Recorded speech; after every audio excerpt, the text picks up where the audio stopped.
ಹಾಸನ ಜಿಲ್ಲೆಯಲ್ಲಿ ಮಳೆಯ ಅವಾಂತರ ಹೆಚ್ಚಾಗ್ತಾ ಇದೆ. ಮಳೆಯ ಕಾರಣಕ್ಕಾಗಿ ಗುಡ್ಡ ಕುಸಿಯಲು ಆರಂಭಿಸಿದೆ. ಇವತ್ತು ಜಿಲ್ಲಾಧಿಕಾರಿಗಳು ಅದೇ ಸ್ಥಳಕ್ಕೆ ತೆರಳಿದ್ರು, ಪರಿಶೀಲನೆ ಮಾಡಬೇಕು ಅಂತ ಹೋಗಿದ್ರು. ಜಿಲ್ಲಾಧಿಕಾರಿ ಪರಿಶೀಲನೆ ಮಾಡುವಂತ ಸಂದರ್ಭದಲ್ಲಿಯೇ ಗುಡ್ಡ ಕುಸಿತವಾಗಿದೆ. ಸಕಲೇಶಪುರ ತಾಲೂಕಿನ ದೊಡ್ಡ ತಪ್ಪಲು ಬಳಿ ಮತ್ತೆ ಕುಸಿದಿದೆ ಗುಡ್ಡ. ಜಿಲ್ಲಾಧಿಕಾರಿಗಳು ಸೇರಿದಂತೆ ಇತರ ಅಧಿಕಾರಿಗಳ ಸಮೇತವಾಗಿ ಅಲ್ಲಿ ತೆರಳಿದ್ರು.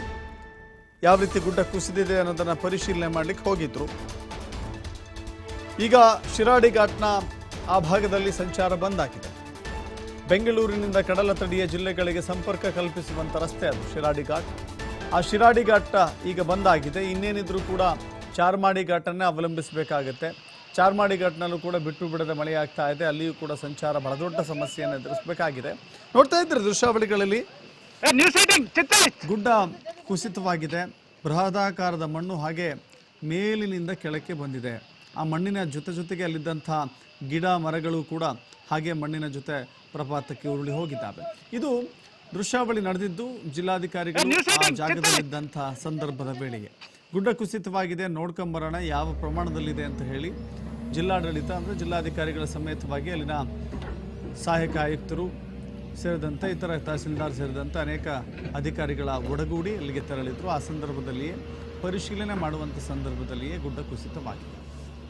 ಇನ್ನು ಶಿರಾಡಿ ಘಾಟ್ ನೇರವಾಗಿ ಹೇಳಿದ್ರೆ ಶಿರಾಡಿ ಘಾಟ್ ಕಡಲ ತಡಿಯ ಜಿಲ್ಲೆಗಳಿಗೆ ಅಂದರೆ ಮಂಗಳೂರು ಭಾಗದ ದಕ್ಷಿಣ ಕನ್ನಡ ಜಿಲ್ಲೆಯ ತಾಲೂಕುಗಳಿಗೆ ಸಂಪರ್ಕ ಕಲ್ಪಿಸುವಂಥ ರಸ್ತೆ ಇದು.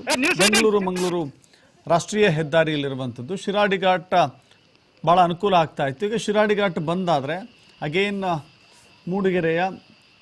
ಮೂಡಿಗೆರೆ ತಾಲೂಕಿನ ಚಾರ್ಮಾಡಿ ಘಾಟ್ ಸುತ್ತಿ ಬಳಸಿ ಹೋಗಬೇಕಾದಂಥ ಅನಿವಾರ್ಯತೆ ಸೃಷ್ಟಿಯಾಗುತ್ತೆ.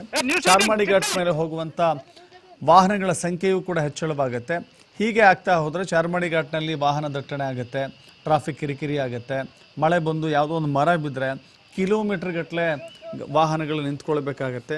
ಭಾಳ ಕಿರಿದಾದ ರಸ್ತೆಯಲ್ಲಿ ಹೆಚ್ಚಿನ ವಾಹನಗಳು ಸಂಚಾರ ಮಾಡೋದ್ರಿಂದ ಭಾಳ ಸಮಸ್ಯೆ ಉಂಟಾಗುತ್ತೆ. ಸದ್ಯಕ್ಕಂತೂ ಶಿರಾಡಿ ಘಾಟ್ನಲ್ಲಿ ಸಂಚರಿಸುವವರಿಗೆ ಸದ್ಯಕ್ಕಂತೂ ಅವಕಾಶ ಇಲ್ಲ.